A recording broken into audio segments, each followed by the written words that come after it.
प्यार की कहानी, एक अनमोल बंधन। ये कहानी है दो दिलों की जो एक दूसरे से बिल्कुल अलग थे पर एक ही धुन में बजते थे।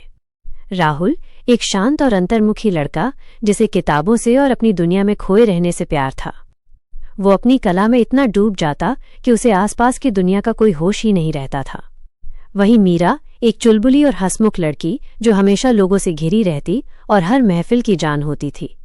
उसे घूमना, नए नए लोगों से मिलना और जिंदगी को पूरी तरह से जीना पसंद था। उनकी पहली मुलाकात एक कॉलेज कैंटीन में हुई थी। मीरा अपनी दोस्तों के साथ हंस रही थी और राहुल कोने में बैठकर अपनी स्केचबुक में कुछ बना रहा था। गलती से मीरा के हाथ से उसका जूस राहुल की स्केचबुक पर गिर गया। मीरा को बहुत बुरा लगा। उसने तुरंत माफी मांगी और राहुल को एक नई स्केचबुक खरीदने की पेशकश की। राहुल ने सिर्फ मुस्कुराकर कहा, कोई बात नहीं, ये तो बस एक स्केचबुक है। उसकी इस सादगी ने मीरा को प्रभावित किया। उन्होंने बातें शुरू की और धीरे धीरे उन्हें एहसास हुआ कि वे एक दूसरे से कितने अलग होने के बावजूद भी एक दूसरे को समझते हैं। मीरा ने राहुल को उसकी दुनिया से बाहर निकाला और उसे लोगों से जुड़ना सिखाया। राहुल ने मीरा को समझाया कि जिंदगी में थोड़ी शांति और सुकून भी जरूरी है।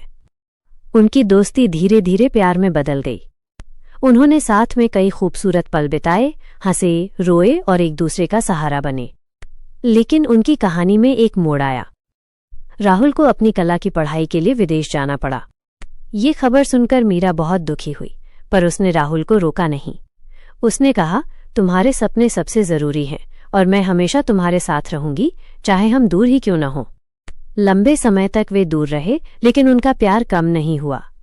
वे रोज घंटों बातें करते, एक दूसरे को अपनी दिनचर्या के बारे में बताते और हर छोटी बड़ी बात शेयर करते। दूरियों ने उनके रिश्ते को और भी मजबूत बना दिया। कई सालों बाद राहुल एक सफल कलाकार बनकर लौटा। उसने अपनी पहली प्रदर्शनी भारत में ही रखी। प्रदर्शनी के उद्घाटन के दिन सबसे पहली शख्स जो वहां आई वो थी मीरा। जब राहुल ने उसे देखा तो उनकी आंखों में वही चमक थी। वो उसकी तरफ बढ़ा और अपनी एक पेंटिंग की तरफ इशारा किया। वो पेंटिंग वही थी जो उसने मीरा से पहली बार मिलने पर बनाई थी, माइनस जिसमें मीरा की आंखों की शरारत और उसकी हंसी की खूबसूरती थी। आज भी उनकी कहानी इस बात का सबूत है कि सच्चा प्यार दूरियों से नहीं डरता, बल्कि उन्हें और भी गहरा बनाता है। ये प्यार सिर्फ दो व्यक्तियों के बीच का नहीं, बल्कि एक दूसरे के सपनों और जुनून को समझने और उनका सम्मान करने का भी है।